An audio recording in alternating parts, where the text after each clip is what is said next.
to carry hair.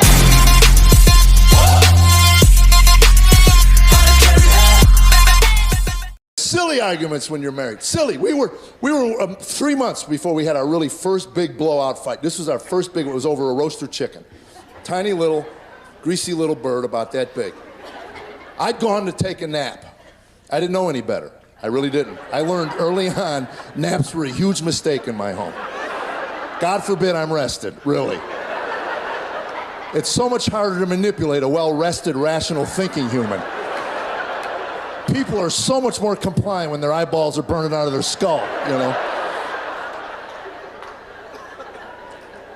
I have no idea. I don't know if it was her upbringing or not, but people, when she was awake, you're awake. I mean, it's... So... Now, I don't know if I was asleep 5 minutes or 5 hours. I'm waking up to the sound of a vacuum cleaner in the bedroom. I'm sleeping and my wife is choosing to vacuum the bedroom.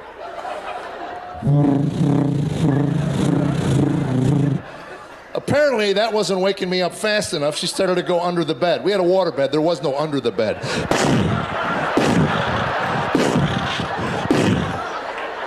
Again, I'm stirring, but not quite awake. She went after something on the pillow. I have no idea, but I can tell you what she got caught. My hair in the attachment. Now I'm awake. Whoa. To this day, that was 28 years ago. To this day, her reaction still surprises me. Oh, you're awake. Good, the chicken's done. You'll have to back up. I think I missed something. She said, no, you said if I cooked the chicken, you'd carve it for me. Then I said the dumbest thing a married man can say to his wife. I looked her right in the eye and said, I never said that. Oh. If you're a newlywed in this room, take my word for it. If your wife said you said it, you said it. Don't even go down that road.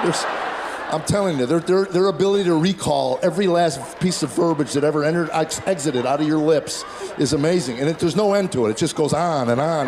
That's not what I said. That's exactly what you said. That's not what I said. That's exactly what that's not what I said. What I said was I'm going to take a nap. If I'm awake when your chicken's done, I'll carve it for you. I didn't tell you to come in here and suck my brain out of my skull with the vacuum attachment, drag me out of bed. I didn't tell you to come wake me up. I'll pause here while you all choose a team in this discussion. I'll tell you how dumb I was. I thought that was the end of that discussion. I made my point, I rolled over, I turned my back on my wife. Whoa. She gets on the bed with both knees. Get up. You said you'd carve the chicken. Get out there and carve the chicken. Every man here knows there comes a point in every one of these discussions you have to change tact. Obviously, what you've been saying is not registering, so you just come up with another way to say it. I don't know how to carve a chicken. I never carved a chicken my entire life. Why don't you carve it? You can mutilate the bird just as easily as I could. She says, I don't know how to carve a chicken either. Now, you said you'd carve the chicken, you have to carve the chicken. You're not going back to see if you carve the chicken. Hear what I said? I don't even know what this is about. Lord, help me, please. I just want to sleep. God, help me, please. All right, I'll carve the stupid chicken. Now, I'm walking to the kitchen to carve the bird. I'm not even married 3 months. I'm a mumbling idiot. I don't even like chicken. You want chicken, you want Kentucky Fried Chicken, for God's sakes. They'll carve it up for you. What'd you say? I didn't say nothing to you. Now I'm in the kitchen, I'm in my underwear, I got stuff in my eyes, I'm not in a good mood, got a knife, I got a fork, got a greasy bird.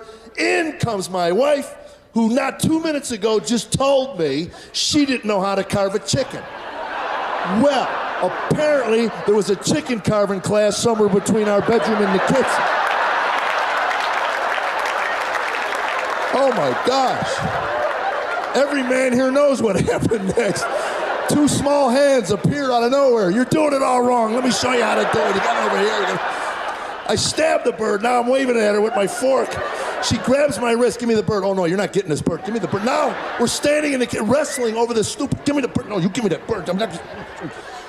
And at one point she goes, go back to sleep. Oh, I'll sleep like a baby till you run a jackhammer. Give me that bird. And I yanked on it. And the bird flies up in the air. And it was like in a movie. It was like a 1.5. I'm watching it. He goes, one, lands right on her head. Boink. Both of us look down on the ground. And we look at each other. Grease is running down her face. She says, I can't believe you threw it at me. throwing at you. Yes, you did. 28 years ago, to this day, we'll be at parties. Like at a fundraiser where we don't know anybody, and I can always tell when she's telling her version of that story. Because at one point, 6 women in a circle will all turn around and glare at me. In her version, I whipped it at her skull at 100 miles an hour. A bone could have broke off and went through her temple and killed her on the spot. And I would have never met my grandbabies. You are the cause of my euphoria.